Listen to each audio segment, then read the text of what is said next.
Episode की शुरुआत में हमें बोंगसुन नाम की एक लड़की दिखाई जाती है जो कि रोड पर जा रही थी और काफ़ी थकी हुई लग रही थी। उसके पास ही हमें एक एम्बुलेंस दिखाई जाती है जो जब हॉस्पिटल पहुंचती है तब हमें पता चलता है कि उसके अंदर एक 25 साल का आदमी था। जहां डॉक्टर उसे देखकर कहते हैं कि आजकल इस तरह के काफ़ी केसेस आ रहे हैं, शायद ये किसी तरह का वायरस हो सकता है। दूसरी तरफ हम पुलिस को इस केस के बारे में बात करते हुए देखते हैं जहाँ वो कहते हैं कि इन सभी केसेस में एक ही चीज़ कॉमन है कि ये सभी आदमी मरने से पहले एक औरत के साथ होते थे जो कि काफ़ी खूबसूरत होती थी। फिर हमें फ्लैशबैक का एक सीन दिखाया जाता है जहाँ पर एक खूबसूरत सी लड़की एक आदमी को सीड्यूस करने की कोशिश कर रही थी, लेकिन तभी उस आदमी की मौत हो जाती है और वो लड़की बाहर आ जाती है। तभी उसके अंदर से हम एक गोश्त को निकलते हुए देखते हैं जिसका नाम सुनई था और वो उस लड़की की बॉडी से बाहर निकल कर रोड पर आराम से घूम रही थी। अगले दिन हम सुनई को फिर से देखते हैं जो कि सड़कों पर इंसानों की तरह घूम रही थी। फिर वो हमें अपना इंट्रोडक्शन देती है कि वो एक गोस्ट है, एक वर्जिन गोस्ट, और ये बात उसको बिल्कुल भी पसंद नहीं है कि उसकी मौत वर्जिन ही हो गई थी। इसीलिए मैंने हेवन में ना जाकर यहीं पर भटकने का फैसला किया जब तक मेरी ये इच्छा पूरी नहीं हो जाती। लेकिन लोग तो मुझे अश्लील समझते हैं, पर मुझे उम्मीद है कि वो लोग भी एक दिन समझ जाएंगे कि मैं सिर्फ एक दयालु आत्मा हूँ जिसे बहुत सारे रिग्रेट्स हैं। अब वो काफ़ी ज़्यादा बोर हो रही थी क्योंकि उसके पास करने के लिए कुछ भी नहीं था। तभी वो अपनी चेयर की दूसरी साइड पर देखती है जहाँ पर एक बेबी था जो उसे देखकर स्माइल करता है, जिससे वो समझ जाती है कि वो भी उसे देख सकता है, इसीलिए वो उसके साथ खेलने लगती है। अगले सीन में हमें एक रेस्टोरेंट दिखाया जाता है जहाँ पर सभी शेफ्स आपस में बातचीत कर रहे थे और लड़ते झगड़ते हुए काम भी कर रहे थे। तभी उन सभी को कुछ जलने की स्मेल आती है और जैसे सब लोग देखते हैं तो वहाँ पर सॉस जल रहा था और वहाँ पर बोंगसुन बैठी हुई सो रही थी जो कि इस ड्रामा में लीड रोल में है। तब मिन्सू नाम का एक शेफ आकर उसे डांटने लगता है क्योंकि उसकी वजह से सॉस जल गया था। पर उसी समय वहाँ पर रेस्टोरेंट के हेड शेफ यानी कि सुनवो आता है जो आकर पूरी सिचुएशन को हैंडल करते हुए मिन्सू को ही डांटने लगता है क्योंकि वो अपना काम बोंगसुन से करवा रहा था। आगे हम देखते हैं कि बोंगसुन को फिर से काफ़ी नींद आ रही थी, इसीलिए वो अपनी नींद को रोकने के लिए अपनी आंखों पर आई ड्रॉप्स डालती है। तभी उसे फील होता है कि उसके सामने से एक काला साया गुजरा है, इसीलिए वो प्रेयर करने लगती है। उसी समय उसकी ग्रैंडमदर का कॉल आता है जिनकी बातों से हमें पता चलता है कि उसकी ग्रैंडमदर एक शमन है, जिसके कारण बोंगसुन को भी स्पिरिट्स दिखाई देती है, जिसे लेकर वो बहुत ही ज़्यादा परेशान रहती है और यही कारण है कि वो रात को ठीक से सो नहीं पाती। तब उसकी ग्रैंडमदर उन्हें स्पिरिट से बचने के लिए रात में अगरबत्ती जलाकर सोने को कहती है। अगली सीन में हम सुनवो को देखते हैं जो कि अपनी बहन यूनी के साथ था और वो एक एक्सीडेंट के कारण व्हील चेयर पर होती है, जो उसे बोलती है कि उसका बिहेवियर काफ़ी बदल जाता है जब वो दो लोगों के साथ होता है, जिनमें से एक बोंगसुन है और दूसरी उसकी मॉम। उसी समय शेफ की मॉम कैफे में एंटर होती है जो कि बिल्कुल भी उसकी मॉम की तरह नहीं लग रही थी क्योंकि वो बहुत ही छोटी उम्र में प्रेग्नेंट हो गई थी, जिसके कारण वो बचपन में सुनवो का ठीक से ख्याल भी नहीं रख पाती थी। इसके अलावा उसकी मॉम बिल्कुल भी उसकी मॉम की तरह नहीं लगती थी, बल्कि जब भी वो अपनी मॉम के साथ होता था तो सभी लोग उसे उसकी मॉम का बॉयफ्रेंड समझते थे, जिसकी वजह से उसे बहुत ही एम्बैरेसमेंट होती थी और इसीलिए वो अपनी मॉम से कुछ ज़्यादा बातें नहीं करता था। अब यहाँ पर आकर उसकी मॉम उसे एक शामन से बनवाया हुआ लकी चार्म अपने पास रखने को बोलती है क्योंकि उस शामन के मुताबिक उसके पीछे बहुत सारी इविल स्पिरिट्स पड़ी हुई हैं, क्योंकि सुनवो के पास काफ़ी पॉजिटिव एनर्जी है। लेकिन सुनवो को इस सब के अंदर कोई भी इंटरेस्ट नहीं था और वो गोस्ट वगैरह में तो बिल्कुल भी बिलीव नहीं करता, इसीलिए वो अपनी मॉम को वहाँ से जाने को कह देता है। पर उसकी मॉम काफ़ी स्मार्ट होती है और वो चुपके से उसकी पॉकेट में उस लकी चार्म को रख देती है। जिसके बाद हम अपनी गोस्ट सुनई को देखते हैं जो कि एक फ्यूनरल पर जाकर खाना खा रही होती है और वहाँ पर उसकी तरह और भी कई सारे गोस्ट होते हैं। तभी उन लोगों में लड़ाई हो जाती है और वो लोग हाथापाई करने लगते हैं और उसी समय वहाँ पर एंट्री होती है एक शमन की जो कि उन सभी गोस्ट की हिटलर होती है और जैसे ही वो गोस्ट उन्हें देखते हैं वो वहाँ से भागने लगते हैं और यहाँ पर सुनई और उस शमन की एक चूहे बिल्ली की रेस शुरू होती है जहाँ वो शमन सुनई के पीछे पागलों की तरह भाग रही थी, पर सुनई उससे बचने के लिए किसी लेडी को पोजेस कर लेती है और शमन सभी लोगों की बॉडी के आसपास जाकर उन्हें वार्न करती है कि सुनई जिस भी बॉडी के अंदर है वो तुरंत बाहर निकल जाए, जिस कारण से सभी लोग उस शमन को पागल समझते हैं। उसी समय वहाँ पर सुनवो की एंट्री होती है जो कि उसी लेडी के पास से गुजरता है जिसे सुनई ने पोजेस किया हुआ था, जिसके कांटेक्ट में आने की वजह से सुनई उस बॉडी के अंदर से बाहर निकल जाती है। अब ऐसा इसलिए हुआ था क्योंकि कल रात सुनवो की मॉम ने उसके पॉकेट में लकी चार्म डाल दिया था, जिसके कारण से सुनई उस लेडी की बॉडी से बाहर आ गई थी। अब जैसे ही सुनई बाहर आती है तब शमन उसे देख लेती है और उसे पकड़कर वहाँ से ले जाने लगती है। इसी बीच हम देखते हैं कि सुनवो यहाँ पर अपनी एक फ्रेंड सुयोंग से मिलने आया था जो कि एक न्यूज़ चैनल के लिए काम करती है और वो उसे एक शेफ शो में आने का ऑफर देती है, लेकिन सुनवो मना कर देता है। अब सीन फिर से शमन और सुनई पर आता है जहाँ हमें उन दोनों की बातों से पता चलता है कि क्योंकि सुनई लड़कियों को पोजेस कर कोरियन मैन को सीड्यूस करती है ताकि वो अपनी आखिरी इच्छा को पूरी कर सके, लेकिन इस सब के अंदर वो सारे आदमी मारे जाते हैं। तब शमन उसे बताती है कि अगर उसे अपनी विश पूरी करके हेवन में जाना है तो उसे एक ऐसे मैन ऑफ वाइटैलिटी को ढूंढना होगा जिसके अंदर बहुत सारी पॉजिटिव एनर्जी होगी, और ऐसे लोग सिर्फ लाखों में एक ही होते हैं। जिस पर सोनई कहती है कि वो ऐसे इंसान को ढूंढ ही लेगी, पर शमन उसे कहती है कि वो ऐसा कुछ भी नहीं करेगी क्योंकि उस इंसान को ढूंढने के चक्कर में वो कई सारे लोगों की जान ले रही है। अब शमन उसे इमोशनल ब्लैकमेल करती है और बोलती है कि क्योंकि वो यहाँ पर आज़ादी से घूम रही है इसीलिए वो दूसरे स्पिरिट्स को कैच नहीं कर पा रही थी और वो अपनी प्रेयर्स पर भी कॉन्सेंट्रेट नहीं कर पा रही थी।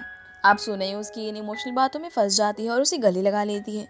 इसी बीच मौके का फायदा उठाकर शमन उसके गले में कुछ घंटियां बांध देती है जो कि सिर्फ उस शमन को ही सुनाई देगी, ताकि अगर वो यहाँ से दोबारा भाग जाए तो वो उसे आसानी से पकड़ सके।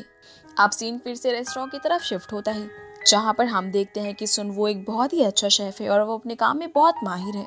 इसके अलावा उसका रेस्टोरेंट भी बहुत फेमस है जहाँ पर सभी लोग बहुत ही अच्छे से काम करते हैं। अब पूरे दिन मेहनत करने और बहुत सारे डिशेस बनाने के बाद वो सभी लोग घर की तरफ जाते हैं।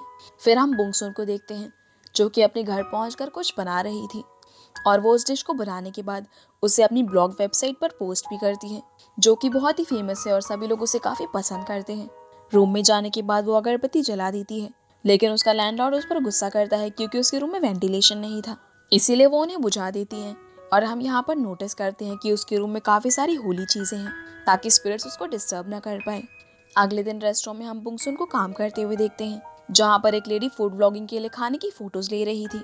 तब वो लेडी उसे नूडल्स गर्म करके लाने को बोलती है जिस पर बुंगसुन उससे कहती है कि गर्म करने पर नूडल्स खराब हो जाएंगे, लेकिन वो लेडी उसे मुंह बंद कर जितना कहा गया है उतना करने को बोलती है। इसीलिए बुंगसुन नूडल्स गर्म करने जाती है।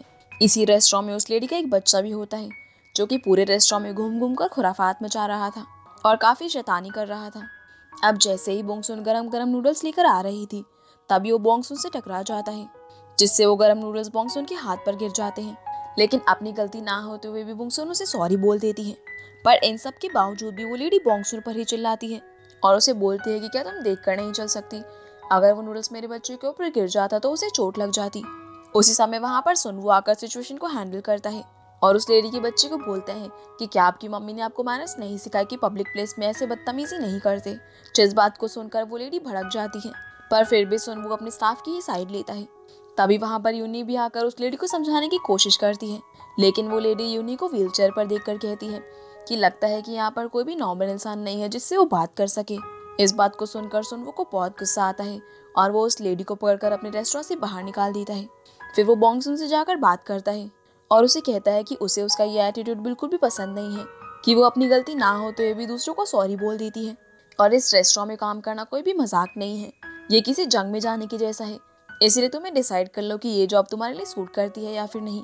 इतना बोलकर सुन वो वहाँ से चला जाता है और बोंगसुन को ये सारी बातें काफ़ी हर्ट होती हैं। घर पहुंचकर वो रूम में फिर से अगरबत्ती जलाती है, पर तभी अपार्टमेंट का ओनर उसके रूम में आ जाता है और वो बोंगसुन को बोल देता है कि वो जल्दी से जल्दी इस घर को खाली कर दे। तब बोंगसुन उदास होकर अपनी ब्लॉगिंग स्क्रैपबुक को देखने लगती है जिसमें उसने शेफ सुनवो की काफ़ी सारी फोटोज लगाई हुई थी, जिससे हमें पता चलता है कि वो उसे पसंद करती है। अब सीन सुनवो पर शिफ्ट होता है जो कि यूनी को संभाल रहा था। तभी वहाँ पर उसका हस्बैंड ऑफिसर चॉय आ जाता है जो कि यूनी को लेकर चला जाता है और सुनवो उसे छोड़कर अपनी फ्रेंड के रेस्टोरेंट की ओपनिंग सेरेमनी में चला जाता है जहाँ पर उसे काफ़ी रिस्पेक्ट मिलती है। फिर सुनवो वहाँ से निकलकर अपने रेस्टोरेंट के लिए सी फूड की शॉपिंग करता है जिससे हम लोग समझ पाते हैं कि वो कितना डाउन टू अर्थ है। अब जैसे ही वो सारा सामान लेकर रेस्टोरेंट में पहुँचता है तभी वहाँ उसे बोंगसुन मिलती है जो कि अपना रेजिग्नेशन लेटर वहाँ पर रखने के लिए आई थी, जिसे वो सुनवो से छुपाकर रेस्टोरेंट में ही रखकर चली जाती है। अब क्योंकि सुनवो को इस बारे में कुछ पता नहीं होता इसीलिए वो अपने रूम में चला जाता है जहाँ जाकर वो बोंगसुन का ब्लॉग पढ़ता है जो कि उसे नहीं पता था कि वो उसका ब्लॉग है। और हम देखते हैं कि उसे उसका ब्लॉग बहुत ही पसंद है, इसीलिए वो उसके लिए एक बहुत ही अच्छा कमेंट भी लिखता है।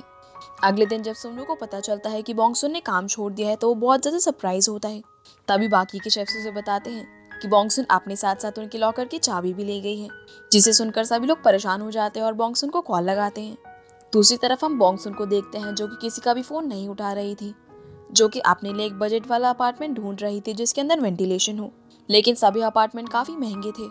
दूसरी तरफ हम सुनई को देखते हैं जहाँ जब शमन के घर में एक डिलीवरी बॉय उसका ऑर्डर देने के लिए आता है तभी इसी मौके का फ़ायदा उठाकर वो वहाँ से भाग जाती है। तब शमन उसे पकड़ने के लिए उसके पीछे फिर से भागती है, लेकिन इस बार सुनई को छुपने के लिए बोंगसुन की बॉडी मिल जाती है जिससे वो इजीली पोजेस कर लेती है और शमन से बच जाती है। तभी बस स्टॉप पर सियोजन पोजेस बॉन्ग को अपने साथ लेकर रेस्टोरेंट पहुंच जाता है, जहां सुनवो उससे लॉकर की चाबी मांगता है। पर क्योंकि बॉन्ग सुन की बॉडी को सुनाई ने पोजेस किया था, तो उसे तो पता ही नहीं था कि आखिर वहां पर क्या हो रहा है। अब क्योंकि वो काफी अजीब बर्ताव कर रही थी, तब सुनवो खुद ही उसे चाबी लेने लगता है, लेकिन सुनई उसे उठाकर पटक देती है। और उसके इस बिहेवियर को देखकर सभी लोग शॉक हो जाते हैं, क्योंकि कल तक जो बुंगसुन सभी को सॉरी सॉरी बोलती थी, आज उसने शेफ सुनवो को उठाकर पटक दिया था, जिससे सभी को लगता है कि शायद वो थोड़ी मेंटली डिस्टर्ब है। अब इस हरकत को करने के बाद सुनई बॉन्गसुन की बॉडी को छोड़ने का फैसला करती है, लेकिन वो कई बार कोशिश करने के बाद भी उसकी बॉडी से नहीं निकल पा रही थी। तभी उसे शामन की बात याद आती है, जब उसने उसे बताया कि जिस भी फीमेल की बॉडी उसकी एनर्जी से मैच करेगी, तब वो उसकी बॉडी के अंदर कैद हो जाएगी। जिस बात को सोचकर वो वहीं पर बेहोश हो जाती है। सभी लोग काफी डर गए थे, क्योंकि बॉन्गसुन ने कभी भी पहले ऐसा नहीं किया था, और उन्हें लगता है कि शायद बॉन्गसुन की तबीयत कुछ ज्यादा ही खराब है। अब जैसे ही पोजेस्ड बॉन्गसुन उठती है, तब वो अपने आसपास इतने सारे मेल्स को देखकर काफी खुश हो जाती है, और वो अपनी फीलिंग्स को कंट्रोल नहीं कर पाती। इसीलिए सभी लोग अब उससे दूरी बनाए रखना बेहतर समझते हैं। दूसरी तरफ यूनी सुनवो को समझाती है कि वो बॉन्गसुन को जाने से रोक ले, और क्योंकि शायद वो इसीलिए जा रहे हैं क्योंकि कल उसने उसे डांटा था। तब सुनवो उससे बात करता है और पूछता है कि क्या वो इसीलिए जा रहे हैं क्योंकि कल उसने उसे डांटा था। अब क्योंकि बॉन्गसुन की बॉडी को तो सुनाई ने पोजेस कर लिया था, और उसे कुछ भी नहीं पता था कि यहाँ पर क्या चल रहा है, इसीलिए वो शेफ की सारी बातों में हाँ हाँ कर दी जाती है। तब सुनवो उससे कहता है कि चलो ठीक है, मैं तुम्हें 1 महीने का टाइम देता हूँ, जिसमें तुम डिसाइड कर लो कि तुम्हें ये जॉब ठीक लगती है या फिर नहीं। जिस बात पर पोजेस बॉन्गसुन तुरंत मान जाती है और शेफ से हाथ मिलाती है, और बॉन्गसुन का ये बिहेवियर देखकर सुनवो एकदम शॉक हो जाता है। वो समझ नहीं पा रहा था कि आखिर उसके साथ क्या हो गया है। फिर हम सभी लोगों को अपना काम करते हुए देखते हैं, लेकिन पोजेस बॉन्गसुन काफी कंफ्यूज थी कि आखिर उसे क्या करना है। तभी सुनवो बॉन्गसुन को कुछ ना करते हुए देख उसे डिशेस वॉश करने के लिए बोलता है, और शेफ का ये बिहेवियर गोज को थोड़ा रूड लगता है, क्योंकि उसे बॉन्गसुन के नेचर के बारे में नहीं पता था। फिर शेफ मिंसू को कुछ काम करने के लिए कहते हैं, लेकिन शेफ के वहां से जाते ही मिंसू वो काम बॉन्गसुन को करने के लिए कहता है, जिसके जवाब में पोजेस बॉन्गसुन कहती है कि ये काम मैं क्यों करूं, ये तो तुम्हें सुनवो ने करने के लिए कहा है, तो तुम खुद जाकर कर लो। अब उसका ये जवाब सुनकर सभी लोग शॉक हो जाते हैं, क्योंकि बॉन्गसुन कभी भी ऐसा नहीं कहती थी। जिसके बाद हम देखते हैं कि सुनवो को एक कॉल आता है, जहां पर उसे पुलिस स्टेशन बुलाया जाता है, क्योंकि वो ब्लॉगर जो सुनवो के रेस्टोरेंट में आई थी, उसने सुनवो पर असॉल्ट का केस फाइल कर दिया था। और सभी लोग सुनवो की पॉपुलैरिटी को देखते हुए उसे केस सेटल करने को बोलते हैं, लेकिन सुनवो हार मानने वाले लोगों में से बिल्कुल भी नहीं था। उसे पता था कि उसकी गलती नहीं है, इसीलिए वो केस लड़ने को तैयार हो जाता है। सीन फिर से रेस्टोरेंट में आता है, जहाँ पर सभी शेफ्स बॉन्गसुन के चेंज बिहेवियर के बारे में बात कर रहे थे, और सोचते हैं कि कहीं बॉन्गसुन को मल्टीपल पर्सनालिटी डिसऑर्डर तो नहीं है। और वो लोग शेफ के केस के बारे में भी बात कर रहे थे। उस समय बॉन्गसुन काफी नॉर्मल बिहेव करती है, जैसे कि उसे कुछ पता ही ना हो। तब मिंसू उसे बताता है कि ये सब तो उसी की वजह से हुआ था। अब यूनी सुनवो के लिए काफी परेशान थी, क्योंकि वो काफी देर से पुलिस स्टेशन में ही था, इसीलिए वो बाकी शेफ्स को छुट्टी दे देती है। जब सारे शेफ शावर ले रहे थे, तभी वहां पर बॉन्गसुन आकर सभी को नेक्ड हालत में देख लेती है, जिससे सभी को काफी ऑकवर्ड फील होता है, क्योंकि आज तक बॉन्गसुन ने ऐसा कभी नहीं किया था। अब छुट्टी होने के बाद वो सियोजुन को अपने साथ ड्रिंक करने के लिए मना लेती है, जहां वो उसे सिड्यूस करने की कोशिश करती है, लेकिन वो फेल हो जाती है। बाद में सुनई रियलाइज करती है कि वो काफी फ्लैट और अनअट्रैक्टिव बॉडी में है, इसीलिए शायद वो पहली बार किसी को सिड्यूस करने में नाकामयाब रही। अब जैसे तैसे अपोजिट बॉन्गसुन के घर पहुंचती है और रियलाइज करती है कि बॉन्गसुन की बॉडी स्पिरिट्स के लिए मैग्नेट जैसी है, क्योंकि उसको स्पिरिट्स दिखाई देती है और उसकी बॉडी काफी वीक है। अगले दिन हम देखते हैं कि उस केस की वजह से सुनवो की पॉपुलैरिटी पर काफी असर पड़ा था, और उसके रेस्टोरेंट में भी अब आने वाला क्राउड थोड़ा कम हो गया था। पर सुनवो अभी भी केस को सेटल करने के लिए तैयार नहीं था। तभी उसको फिर से पुलिस स्टेशन से कॉल आता है, जहां उसे पता चलता है कि उसकी मॉम ने उस ब्लॉगर को ऑलरेडी पैसे देकर उस केस को सेटल करवा दिया है।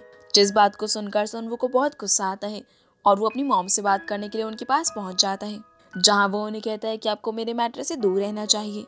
और ये सीन थोड़ा इमोशनल भी होता है, क्योंकि हमें पता चलता है कि सुनवो को बचपन में अपनी माँ का प्रॉपर केयर और अटेंशन नहीं मिला था, क्योंकि उस वक्त वो काफी यंग थी और वो खुद भी पढ़ाई कर रही थी। अब भले ही वो केस सेटल हो गया हो, पर इसका सुनवो की पॉपुलैरिटी पर गहरा असर पड़ा था, इसीलिए वो अपनी फ्रेंड सुयोंग के टीवी शो पर जाने वाले एडवाइस को मान लेता है। वो एक शेफ शो होता है, जहाँ पर शेफ्स को ऑडियंस के रैंडम चैलेंजेस के हिसाब से कुक करना था, और सुनवो अपने रेस्टोरेंट से मिंसू को अपने असिस्टेंट शेफ के लिए सिलेक्ट करता है, ताकि वो उस शो में उसकी हेल्प कर सके। सुनवो इसके लिए काफी एक्साइटेड होता है, ताकि वो अपने हेटर्स को इस शो के जरिए एक अच्छा रिप्लाई दे सके। लेकिन मिंसू को एंड मोमेंट पर याद आता है कि वो शेफ सुनवो का पर्सनल लाइफ तो लाना भूल ही गया है, इसलिए वो बोंगसुन को कॉल करके शेफ का नाइफ वहाँ पर लाने के लिए बोलता है, जहाँ हम देखते हैं कि बोंगसुन तो नाइफ लेकर शेफ के पास पहुंच जाती है, लेकिन मिनसू नाइफ लेने के लिए बाहर आ गया था और अब उससे वापस से शो के अंदर एंट्री नहीं मिल रही थी। अब शो स्टार्ट होने वाला था और सुनवू को मिनसू का कोई भी अता पता नहीं था, इसीलिए इमरजेंसी में उसे बोंगसुन को ही अपना असिस्टेंट बनाना पड़ता है। जैसे ही शो स्टार्ट होता है तब उन्हें चैलेंज मिलता है कि उन्हें एक स्टमक फ्रेंडली मील को रेडी करना है, जो कि उन्हें राइस से बनाना होगा, जहाँ सुनवू का कॉम्पिटिटर शेफ काफी अच्छी तरह से काम कर रहा था, जिसे देखकर सुनवू थोड़ा टेंस हो जाता है, जिस कारण से उसके राइस जल जाते हैं। पर एंड मोमेंट पर बोंगसुन उस राइस से एक ट्रेडिशनल डिश तैयार कर देती है, जो कि जजेस को बहुत ज्यादा पसंद आती है और सुनवू शो का विनर बन जाता है, जिस बात से सुनवू काफी खुश होता है। अब जब मिनसू वहाँ पहुँचता है तब उसे पता चलता है कि शो ऑलरेडी खत्म हो चुका है और सोयांग उसे बताती है कि वो लोग बार बार असिस्टेंट को चेंज नहीं कर सकते, इसीलिए अब बोंगसुन ही बाकी के एपिसोड्स में शेफ के साथ असिस्टेंट रहेगी, जिस बात को सुनकर मिनसू को बहुत बुरा लगता है। अब रात में जब बोंगसुन अपने घर जा रही थी तभी रास्ते में उसे एक ड्रंक इंसान दिखता है जो कि सड़क पर बेहोश पड़ा था, इसीलिए वो उसे उठाकर पुलिस स्टेशन में ले जाती है, जहाँ पर उसे यूनी के हस्बैंड ऑफिसर चॉय मिलते हैं, जो बोंगसुन को वहीं पर वेट करने के लिए कहते हैं, क्योंकि उस लड़के के डैड बोंगसुन को थैंक यू बोलना चाहते थे। अब जैसे ही उस लड़के के डैड पुलिस स्टेशन में आते हैं तब उन्हें देखकर सुने की याददाश्त वापस आने लगती है, जिससे उसे पता चलता है कि वो इस आदमी की बेटी है और जिस लड़के को वो यहाँ पर उठाकर लाई है वो उसका भाई है। ये सब जानकर वो काफी इमोशनल हो जाती है और इसी के साथ ये एपिसोड यहीं पर खत्म हो जाता है। तो गाइस ये थी आज की वीडियो एंड आई होप आप लोगों को ये वीडियो पसंद आई होगी, तो वीडियो को लाइक कर चैनल को सब्सक्राइब जरूर कीजिएगा। तो आपसे फिर मिलते हैं अगले एपिसोड में, तब तक के लिए गुड बाय।